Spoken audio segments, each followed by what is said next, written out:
Counselor? There's a raccoon stuck in the vending machine. That's so annoying. I wanted a snack. Welcome to Trail Mix. Our mini episodes from Camp Counselors podcast. Each week, the stories come from you, our Camp Shady Birch campers. We want to hear your juicy gossip, Top secret confessions, embarrassing and scary stories, and sprinkle in our sage counselor advice. Trail Mix is for the campers. And God, do we love ya. Hey, happy campers. Welcome back to Trail Mix. This is our mini episode where we read listener-submitted stories brought to you by listeners like you. Thank you. Before we dive into your confessions, I have a confession. What's your confession? I do believe that I was putting the wrong trash into the wrong bin. And we are still new here, and I'm still the new kid on the block, and it was a mistake. We've been here for months now. You have to lock in. And I can't. I'm unlocked. unlocked. You can't keep doing that. I don't know. Are you looking, when you throw it in there, there's probably already something correct in there. So if it's cardboard, why are you throwing the trash in there? I just get like dazed and confused, and I don't want the trash on my finger. So I'm just like running and doing the things that I need to get done. Is this why they didn't pick up our recycling yesterday? The way that we just cannot wrap our heads around the schedule. I kind of want to abdicate myself from this conversation in a way, because I feel like I understand which bin is which. Okay, well now I do, because I took a king size Sharpie and I wrote trash on the correct bin. Well, as you said, it's our property. However, when I realized it, well, you had realized it when you were driving somewhere and you called and you were like, the trash truck is coming. Your window is limited. You need to handle this. And I was like, oh my God, it was my mistake. I do need to handle it. So I'm sprinting to the trash bins, and I'm switching them out when the neighbor across the street comes out of her house. And she's so sweet, so kind. And here I am, down to my shoulder, or up to my shoulder rather, in trash and trash juice from our house. And it's really disgusting. And she's just chatting away. And I'm being so kind and sweet, because I like have to, we have to be kind and sweet. But all I can think about is where the trash touched my elbows and some of my fingers were a little wet. And it was just like a really scary time. So I'm shooken up. And I think that was Mother Earth's karma for me, because I didn't mean to do what I did, but I think I did a bad thing. So, and I apologize, and I'm growing from it. I don't understand why the neighbor won't talk to me. Well, do you talk to her? I am also the new one here. And I feel like it's she, but she keeps coming up when you're outside. And I'm also outside. I love you arguably more than you are these days. So I'm out there, I'm walking, I'm checking the mail, and she stays in the house. I've seen her on the street. I know who she is, but it's always a wave and a smirk, but she does not talk to me. You know what we could do? What? A cookie swap? A lemonade stand. And then she'll have to come over. Two grown men doing a lemonade stand. Hey, actually call the police. And report us. If you ever see us doing a lemonade stand, report us. That is sinister behavior, and the buck stops here. Well, I'm just trying to think of creative ways that you can like spend outside. Maybe raking, because if you're doing like yard work that is intense, like you cannot have a lawnmower, you can't have the leaf blower, because she's not gonna come over. It's too loud, too rustly. What if I walk up to her door and I go, "What's wrong with you?" Yo, hey, what's your problem with me? Hey, what's your problem, biatch? She would love that. I know her. Trust me. She doesn't want housewives. She's not into that. Should we get into today's episode? Let's get into today's episode. Okay, well, I have a story about a camper whose birthday gift to a frat boy was pure humiliation. I've got a story about a camper who is scarred from her time at spa camp. Wow, that's not our camp. No, not our camp. We don't have a spa here. And I have a story about a camper who took a hike and lost a little piece of their dignity. Let's get into it. Scary stories around the campfire. Welcome back to Scary Stories Around the Campfire. It appears that we have all scary stories this week. Another terrifying episode as we slowly approach October. Yeah, it really is like, this is spook season. It is creepy. It's scary in here. Well, I'm excited because mine are kind of funny. Okay. So my first one starts out, Dear counselors, to set the scene, I went off to college in the fall of 2013. Same here, baby.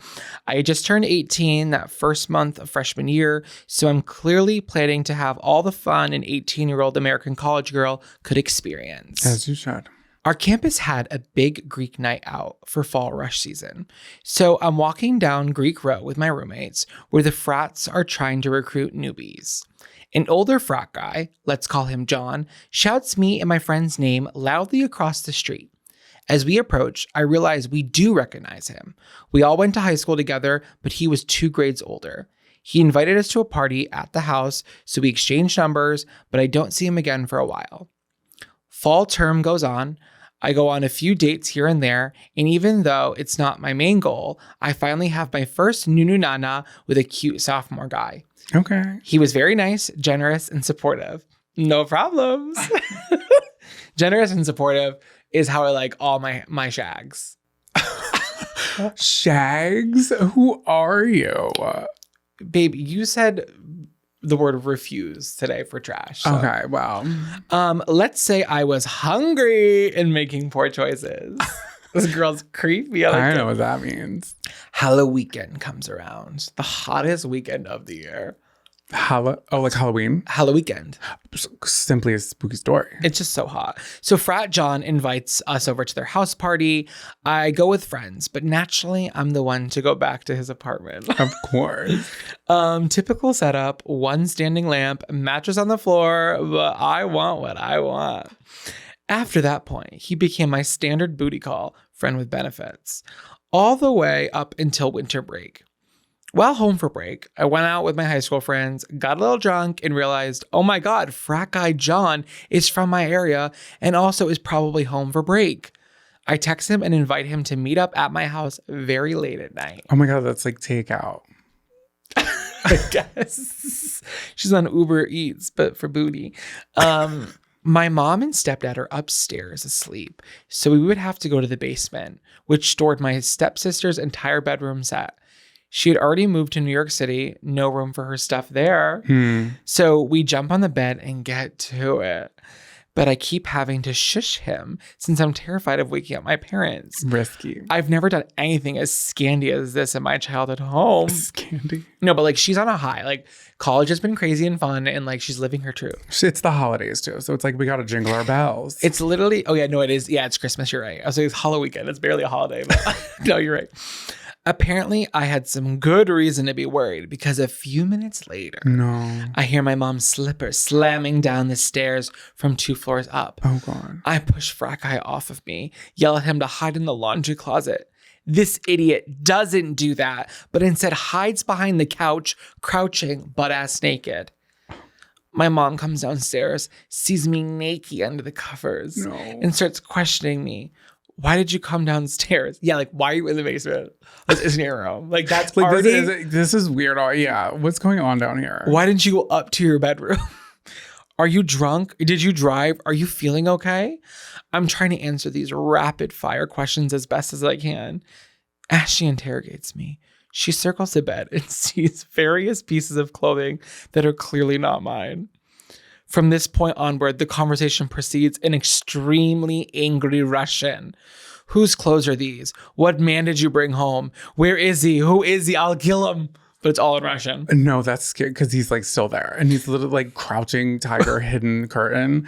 Like, what is he doing back there? Mind you, frat guy is still hiding naked behind the couch. Naked. Ew, when you know it stinks. But this guy...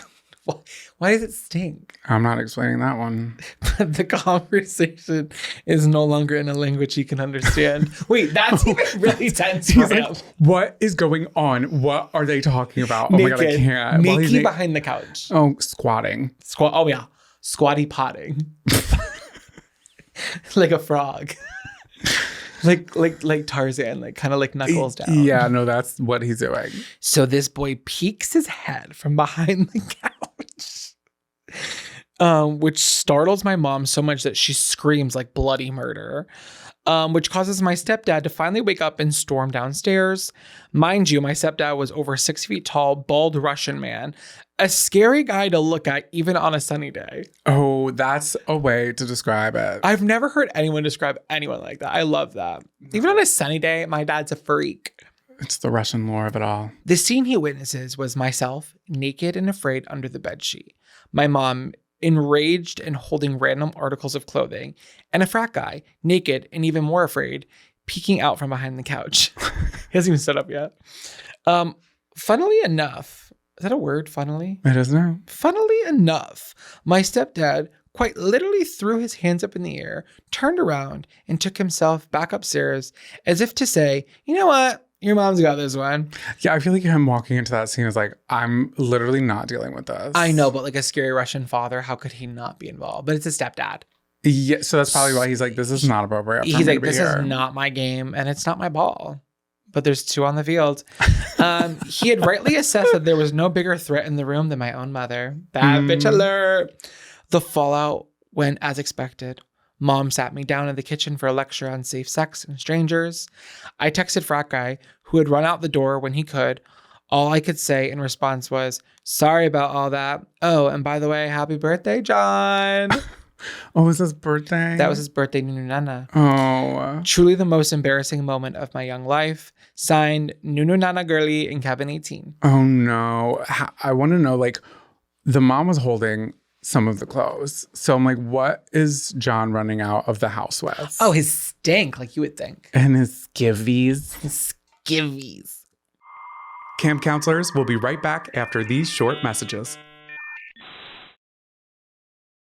Attention campers, it's your counselor Zachariah, and I'm hitting the road with my brand new live comedy show, the 2025 Big Back Behavior Tour. From the mind of your favorite husky jean wearing big bone baddie, it's gonna be a night of stand-up, wigs, characters, wigs, lots of wigs. And don't worry, Jonathan's opening for me. Call that a Camp 2-for-1 special. So come through and kick your little feet, laugh with us, and you better be barking. Whoop, whoop. We're heading to 25 cities across North America, so click the link in the show notes to see if we're coming to your city. And grab your tickets now before they sell out. And now, back to the show. You too have a scary story? I sure do. Okay, come on, double feature. It was June 2007. My youth. My youth. My Okay, youth. so I also actually had to email this camper, and she gave me permission to use her name as well as pictures that I will be attaching in YouTube. You guys are in for a treat. When we get the photos allowed in the show. Yeah. It's always so fun because it's like, can you show me as you read? Yes, I will. Okay, I will, thank I will. you. Okay. 9-year-old Caroline was in the car. She's not in the bar at 9. Sorry. She's in the car blasting Fergie's Glamorous, confidently screaming the lyrics. After all, it was about to be a glamorous week. I was on my way to shake my ass and sing my way through spa camp. I had never heard of a spa camp. What is at 9 years old? What are you doing at spa camp? It's probably just like, get your nails done, get your hair done. Is this a day camp or is it sleepover? Get your hair like braided. No, it's like a camp. It is a camp. It's There's a whole pictures. summer. They teach them like sleep Swedish? away camp. It's sleepaway. It's a sleepaway camp. Okay. Okay. So a coincidence that The Duchess was released in the year of great music, 2006, Zachariah? Yeah. No. Yeah. I couldn't stop picturing what the week would be like. Dreaming of the days full of pedicures, luxurious facials, and maybe even massages after traditional camp activities. I could hardly wait. My 4 best friends were also attending spa camp with me. This is so Ashley Tisdale. So we were going to create a week of incredible memories together. What are they doing for a week? There's only so many They're like children. facials. I know. So we were going to make all these memories with our new cabin mates, right? Wrong. After arriving to our cabin, everyone quickly chose their bunk mates. Remember, there's 5 of us. No. So one of us is going to be on their own. It's her. I was the not so chosen one. Becca and Sydney bunked together. Angela and Kayla bunked together. That left me floundering for survival alone. I ended up with the only other girl without a bunkmate. This was probably for a reason. I ended up with Marissa. Marissa was the kind of girl that looked like an early 2000s Disney Channel original series bully. She was built like a rugby player and always had a scowl on her face that made it appear as if she was plotting her death or holding in a really girthy fart. She needed the relaxation of spa camp. No, this girl, Marissa, needs the hot stones. She needs the mud bath, the mud pies. She needs all of it. So I'm a cozy girl, our camper writes. A stuffed animal enthusiast, if you will. So much so that you can hear me talk about my addiction in Therapy Gecko's podcast. The episode titled, I Want to Fuck Lightning McQueen, skipped to 33 minutes and 27 seconds. Oh, So she's like, okay, I'm a podcast enthusiast as well. So I climbed into bed after our first day to see that all of my stuffed animals and blankets were gone. I freaked the fuck out. I turned over my pillow. I checked under my bed, in my bags, nothing. Then I heard a giggle from my top bunk. Marissa tossed all my stuffed animals and blankets down below with a thump and without another word, turned over and went to sleep. This was going to be the worst week ever. I'm like, okay, so it's starting out light. Like, it's just like annoying, but we're at day 1 here, okay? How could this progress from here? Attached are some letters I sent home to prove it that my mother has kept in a scrapbook to this very day. Okay, so this is where picture 1 and 2 come in. There's 3 total, okay? So picture 1, written on, I would say, Christmas themed paper. It says, Mom, I brought my green bag, my pool bag, and my trash bag with my sleeping supplies. I don't have my pictures. Do I have all my bags? I don't have my shower towels either. I feel so sad. Right back soon, please. Love you, Caroline. And then the next card says, Mom and Dad, I'm having fun, but I'm sorry to say, but I cried last night. I'm not coming next year. So sorry. I miss you. Love, Caroline. That's like sad. That's sad. She's like, hi, I'm so sorry to inconvenience you. I cried last night. I'm so sorry. I'm not coming back. Like I'm sorry. This is literally me. I'm like, I don't want to inconvenience anybody else, but I'm at my freaking breaking point. Okay. So that's what she writes after this situation that happens. Allow me to list just a few spooky incidents that had happened.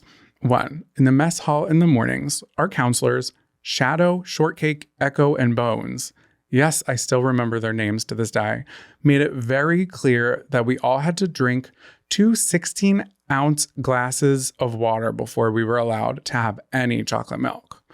This pissed me off for multiple reasons. First, I'm a Libra and an only child, and therefore will follow any rules that are barked at me, no matter how stupid they are. How the fuck will a 60-pound kid have any room for chocolate milk after that water?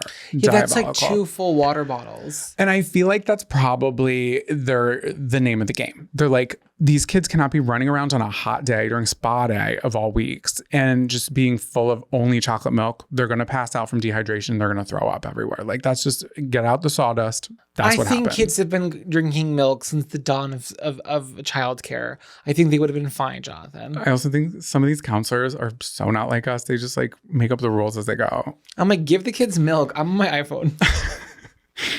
Remember, we're at spa camp. Did my ass have a mani and a petty by the end? No.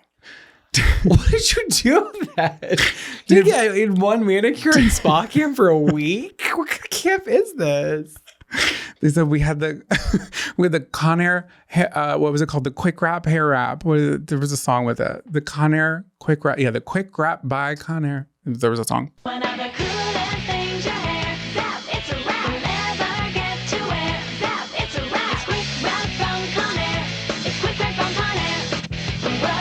Anyway, did we roll in some wet dirt and call it a mud bath? No. We were tossed Walgreens face masks and made our own lip scrub out of Vaseline. I knew they were going to make a lip scrub. I knew it. Out of Vaseline, sugar, and essential oils that were not skin friendly. They definitely should not be ingested. All while our counselors watched Step Up. Listen, they were just, it was a summer gig, okay? And then she touched this picture. Is that her with her face mask? Yeah, that's Caroline. That is her face mask. And the caption on it said, "Smile through the pain." And she's like, this is the Looks time. like a Michael Jackson costume. Really looks scary. Campers, our audio only listeners, I don't know what's going on. It really just looks like white face paint that's very splotchy. Like, how are they going to do a spa camp and only do those 2 spa activities for a whole week? I don't know. I think they were looking for a theme and they didn't have the funding. Still looking for the funding here. Okay. So on the hottest day of camp, this is another situation. During free time, our counselors thought they'd be sneaky and hide behind the cabin to enjoy some freezy pops. You know, the 100 transparent tubes that come in that fishing net only for $3.99. Yeah, oh my God, it's always a bargain at the front. Please, I'll take 7 and I'll only eat 4 of them. It doesn't take long for us campers to notice that they had them. This is like one of those contraband situations, right? And that the counselors were not sharing with us. except they were sharing with one camper, Marissa, because apparently it was Marissa's birthday. So she got to kick her little feet with the counselors and she got the royal treatment. Then the unthinkable happened. Just when we thought the counselors could give in and share, they looked at us and said, run around the cabins with their hands on their hips. We looked at them with confusion. Run around the cabins until we say stop. Then we'll give you guys popsicles. I could not believe my ears. What the even heck? Am I being punked? What the even heck is even this? Did this camp turn into ROTC training and we weren't informed? My pathetic rule-following ass ran around the cabins, sweat dripping, tears rolling down my cheeks, and Marissa stuck her blue tongue out at me every time we ran around. After 5 full minutes of full-out sprinting for my life, they instructed us to stop. So 5 minutes, especially in little kid time, that's a long time to be sprinting around the cabins. Violent. Okay? Belly full of chocolate milk. Okay? I should have got it. It's just water. Face caked in sugar and Vaseline. So after they stopped, guess what? Not a single freeze pop was handed out for our efforts. Oh, no. Our camper's fucking pissed. Like, this is the worst week from hell. I would cry and I would write home too. Okay, and then here's another situation. This final moment was the most tragic. It was the last day of camp. We all had joyous reunions with our parents, but turned into chaos the moment our car arrived home. My trash bag with my sleeping supplies, whatever the hell that is, had a hole in the bottom. And guess what was missing? Her stuffed animal. Mary. Who the hell names their teddy bear Mary? Mary was missing. My favorite teddy bear in the whole world. She was gone. The icing on the cake? Our counselor said anything left at camp would go into a bonfire. So, to make sure we had all of our belongings. So they were basically saying that as a threat. So she's like sobbing in the backseat, being like, well, there she goes in the fire. My mom called the camp to ask, and to this day, I can hear what the woman on the other line said. You're gonna have to find a replacement for Mary. Mary was now Ash. Turns out, Marissa had cut a hole in the bottom of my fucking bag before I left. I knew she would. Just one last fuck you. To this day, I hope Shadow, Shortcake, Echo, Bones, and Marissa's pillows are never cold at night. Did this week of my life teach me any lessons? Nope. Just sent me to a couple therapy sessions. Yes, I'm being so honest. Signed, the camper eating freezy pops and drinking chocolate milk for life. In cabin 16. Oh, I'm sorry, camper. That's really sad. No, that is really sad. But the good news is, so our camper also wrote a whole PS. I won't read the whole thing, but she's from Delco. Okay. She's Delco John. She knows the Philly culture and is coming to the Nashville show with her friends from the spa camp, minus Marissa. But all of the spa camp campers are going to come to our Nashville show. So we're going to do sugar scrub lip kits in the we need to make up lobby. for it. We have to. It is our responsibility as unlicensed camp counselors on this very program. And I think it's just the right thing to do. So I'm sorry about your time. We could do a spa week here at camp. That would be really funny for the campers. No, honestly, some campers have asked if we can do an actual camp getaway. And legally, that makes me nervous.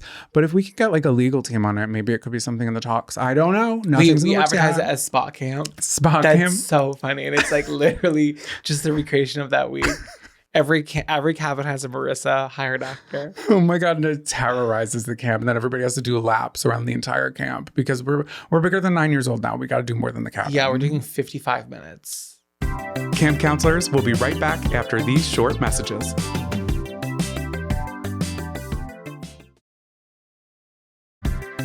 And now, back to the show. All right, shall I read the last story of the week? I was hoping you would. Also a scary story. Your triple feature. Our camper writes in, hey, counselors. It was June 23rd, 2024. I had just moved into a new home in Kennebunkport, Maine, with my parents.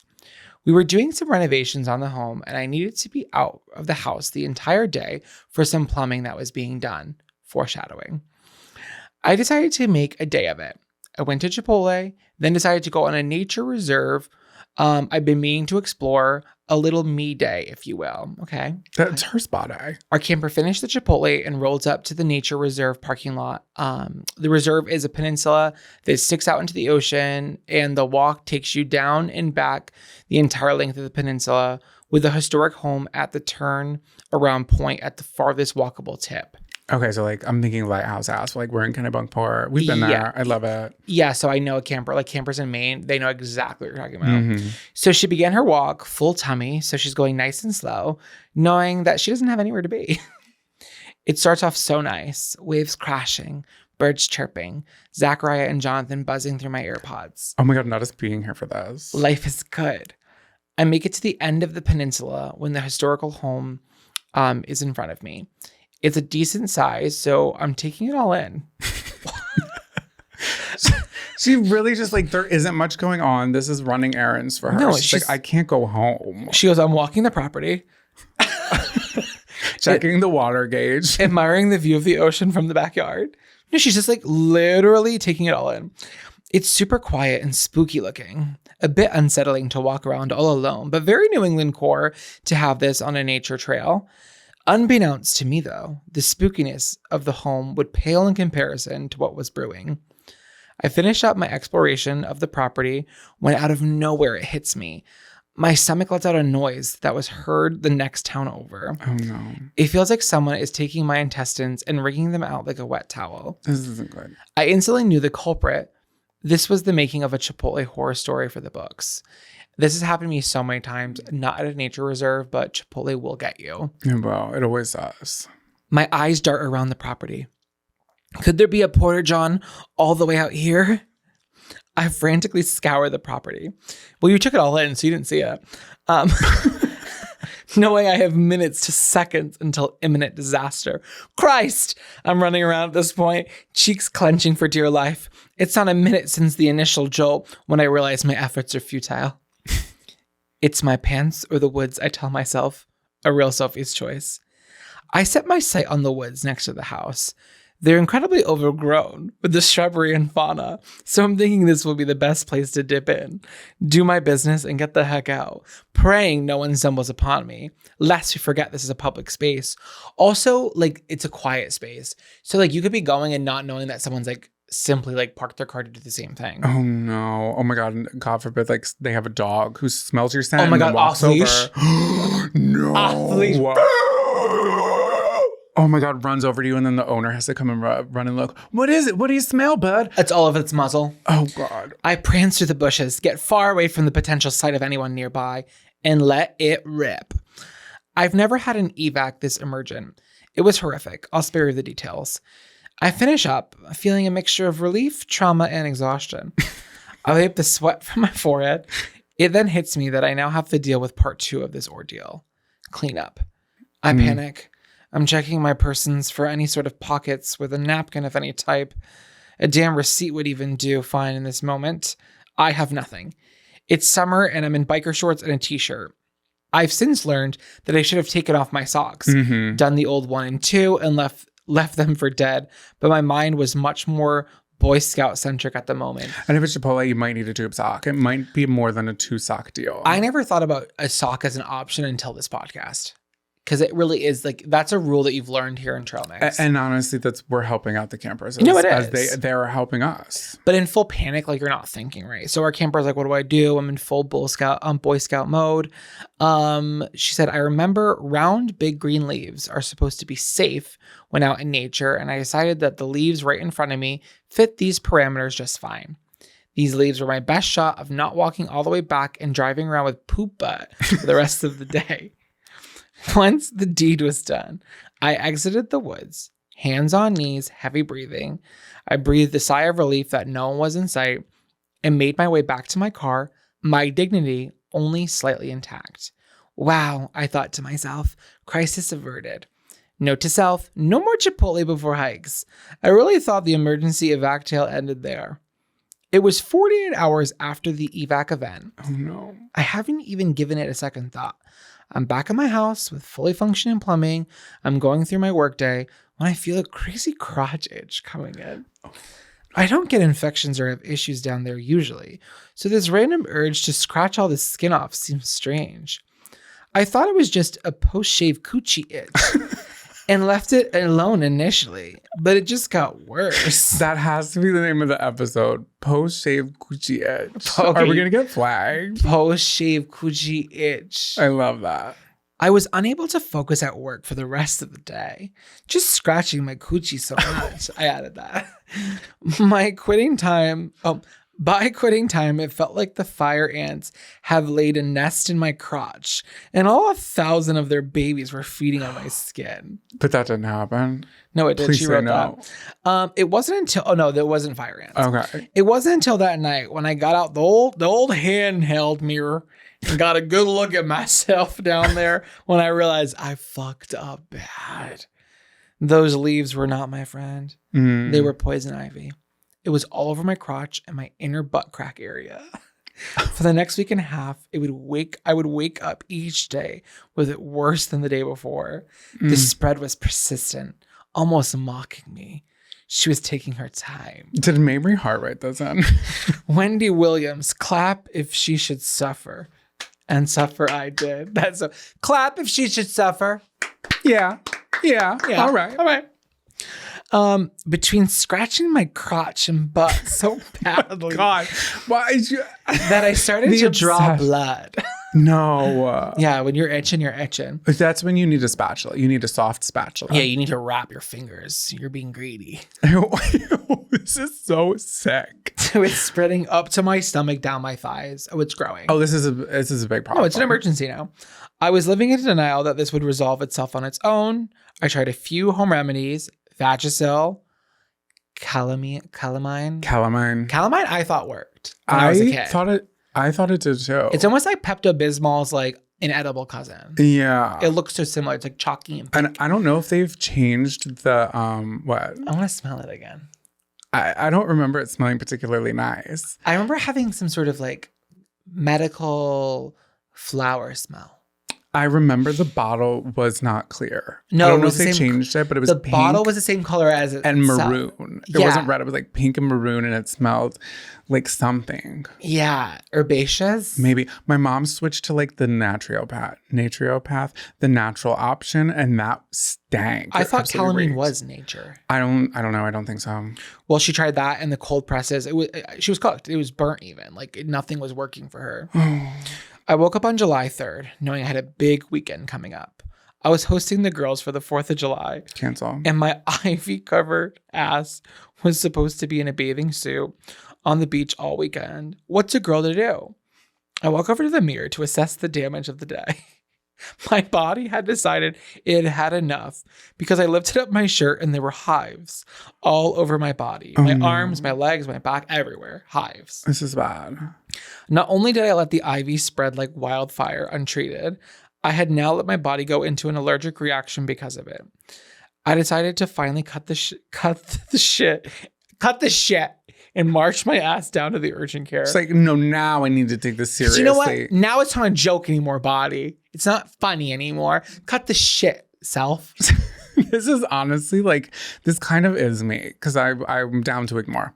Yeah, but when the hives are on top of the poison ivy, it's like, now it's bad. I probably would go to the doctor when it spread to my stomach. When it starts going above belt and like out of the panty liner line. I would have thought it being under below the belt is more concerning in the first place. Well, I'm like thinking it was in a very spreadage. dangerous area to begin with. It really is. So she's like, I'm going to the urgent care. Like I have to, just hours before her friends were about to show up. Oh. So I finally got the call into the exam room and I tell the nurse my whole saga. She said, okay, I'm going to take a look at it if that's okay.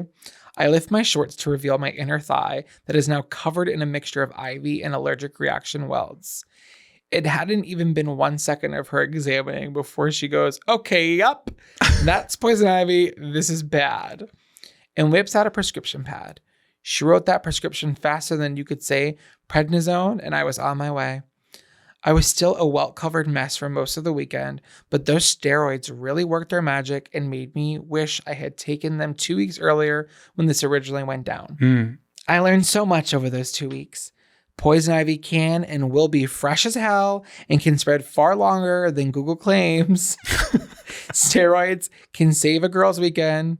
Consume Chipotle responsibly and only with stable toilet access. And lastly, do not fuck with the leaves. Signed, Firecrotch in Cabin 4. Not the Firecrotch. P.S. Now that you are New Englanders, for Zachariah once again, please come up and visit Kennebunkport. Love you, fresh little motherfuckers. Wow. I'm so sorry, Itchy Coochie Carly. That sucks. Itchy, coochie, scratchy, scratchy. No, I really thought the story was gonna end after she just like took the socks off. I was no, me okay, too. that was a close call. It's really the fact that she let it get so bad that it turned into hives. Like that was crazy. No, I want to know what happened to the party. Did the party continue? Because she's like host. You got to be in host mode. No, she did, but I think when you're in prednisone, like it'll look bad, but I think you'll start to immediately feel relief. That's all what she was asking So for. she's like, if I'm not itching and it still looks crazy, because that's got to heal. She's been scratching for weeks. Oh God. Well, campers, thank you so much for writing in. And if you're itching for a new episode, don't you worry, because Wednesday is not too far away. Cute. Thank you. I thought it, then I said it. I like that. If you could give us a 5-star rating and review anywhere you listen to this episode, that would be fantastic, actually. And if you want to be a part of the show, for any other segments, even this segment for Scary Stories, you can write into campcounselorspodcast.com on the write-in tab, or you can write an email to campcounselorspod@gmail.com. You sure can. And you just might make the show. We'll see you Wednesday. We'll see you next week. We'll see you forever. And with that being said, lights out, campers.